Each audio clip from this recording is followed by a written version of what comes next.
cracking the genetic code of Crohn's and colitis, and a family affair in pathology. I have skin in the game, not just for me, but for the next generation, which now includes my daughter.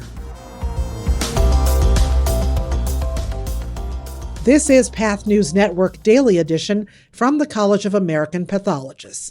I'm Nancy Johnson. It's Monday, June 8th. A new study published in the journal Nature has uncovered how inherited genetic differences may increase the risk of inflammatory bowel diseases such as Crohn's and ulcerative colitis. Led by researchers from Britain's Wellcome Sanger Institute and collaborating institutions, the team analyzed more than 2 million individual cells from the intestines and blood of more than 400 people to pinpoint which specific cells are affected by disease-linked genetic variants. The approach is similar to investigating a citywide power outage, not just knowing the lights went out somewhere, but identifying the exact building, circuit, and faulty switch responsible.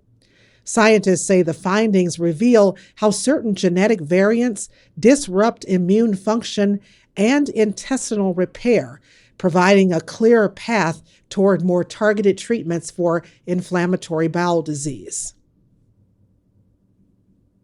Researchers from Peking University First Hospital and collaborators across China analyzed health data from more than 1 million women and found that about 1 in 6 were infected with the human papillomavirus, or HPV, the virus that causes nearly all cervical cancers. Published in the journal The Lancet Regional Health Western Pacific, the study found that HPV types 52, 16, and 58 were the most common strains among Chinese women. Researchers also discovered that HPV infections were much more common in women with abnormal cervical screening results, highlighting the importance of regular screening and vaccination. The findings could help guide future cervical cancer prevention efforts and support the use of vaccines and screening programs.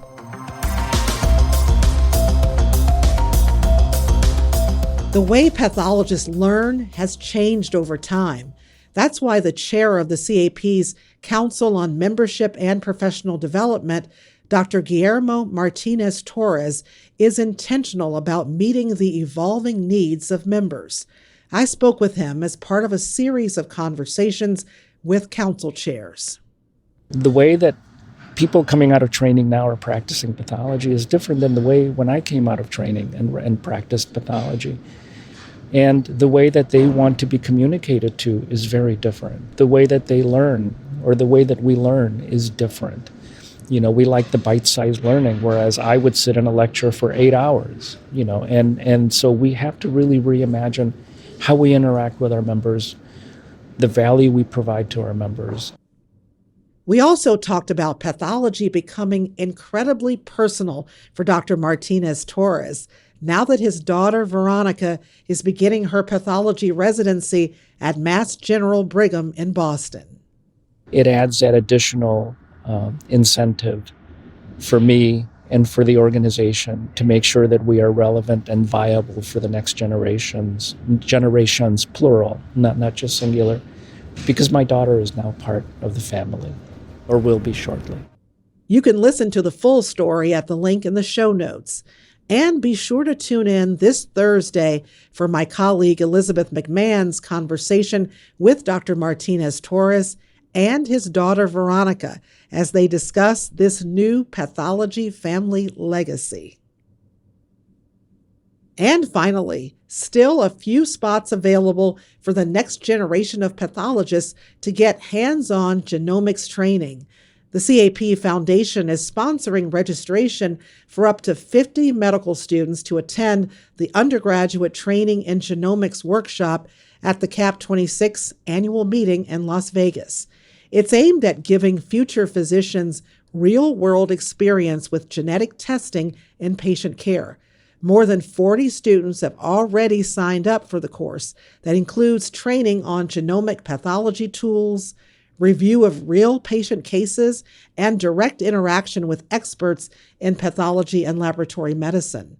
Organizers say genomics is becoming part of every medical specialty, noting the key question is not if it will enter practice, but how soon physicians will need to be prepared. Students who enroll also receive a discount code that waives their annual meeting registration fee. That does it for the Daily Edition. Be sure to check the show notes for more information on today's stories. Also, share this newscast with your social media network. And if you've got a story we should be covering, write to us at stories@cap.org. We're back tomorrow at 5 a.m. Eastern for another episode of the Daily Edition. I'm Nancy Johnson. Have a great day.